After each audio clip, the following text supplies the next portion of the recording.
स्वागत है। इससे पहले हमने नेक्स्ट वीडियो में आपको बताया कि परमाणु क्या होता है, और आज हम बताएंगे उसी के संबंधित परमाणु नंबर किसे कहते हैं, परमाणु वेट यानी द्रव्यमान या वजन किसे कहते हैं, और संयोजी इलेक्ट्रॉन किसे कहते हैं। ठीक है, एटॉमिक नंबर जो है किसी तत्व के एक परमाणु में विद्यमान इलेक्ट्रॉन्स और प्रोटॉन की संख्या परमाणु संख्या कहलाती है।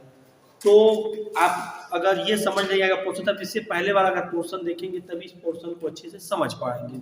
इसने क्या कहा है कि किसी तत्व के परमाणु में विद्यमान इलेक्ट्रॉन प्रोटॉन की संख्या परमाणु संख्या कहलाती है। ज्यादातर पदार्थों के परमाणुओं में इलेक्ट्रॉन और प्रोटॉन की संख्या बराबर होती है। ठीक है, फिर पूछा है एटॉमिक वेट किसे कहते हैं, तो किसी तत्व के परमाणु में उपस्थित नाभिक में प्रोटॉन और न्यूट्रॉन की संख्या परमाणु भार या द्रव्यमान कहलाती है। तो मैं आपको बताना चाहूंगा कि परमाणु में नाभिक द्रव्यमान, परमाणु के न्यूट्रॉन प्रोटॉन कहाँ होते हैं। जैसे आप मान लीजिए ये कॉपर का जो इलेक्ट्रॉनिक विन्यास होता है 29 होता है। ठीक है, तो जो इसमें इलेक्ट्रॉन की संख्या इसमें होती है 29 होती है। ठीक है, और इसका जो विन्यास हम देखते हैं कि 2, 8, 18, 1 के रूप में ये टूटते हैं। यही आपका मुक्त इलेक्ट्रॉन होता है।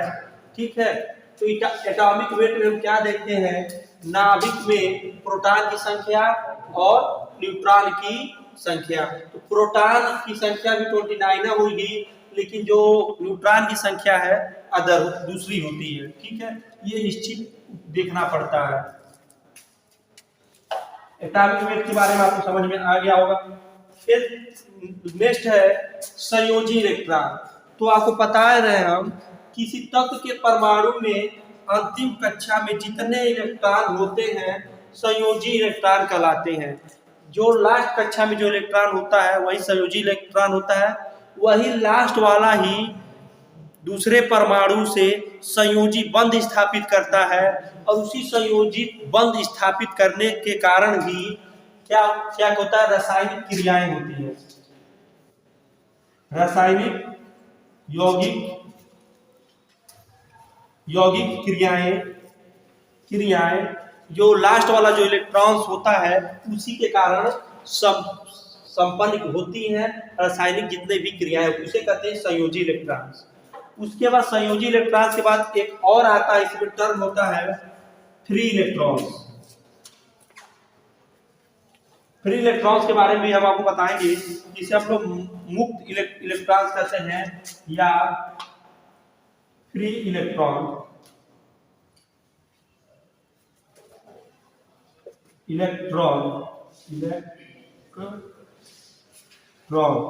है, जो फ्री इलेक्ट्रॉन्स जो होता है, जितने भी आपके चालक धातु होते हैं सभी में मुक्त इलेक्ट्रॉन्स की संख्याएं होती हैं।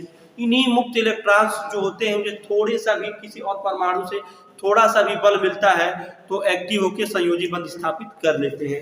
जैसे मैंने आपको उसको बताया था, क्या कॉपर का बताया था 29 ना, तो 29 कॉपर में भी एक मुक्त इलेक्ट्रॉन होता है, तो किसी प्रकार का बंध नहीं होता है।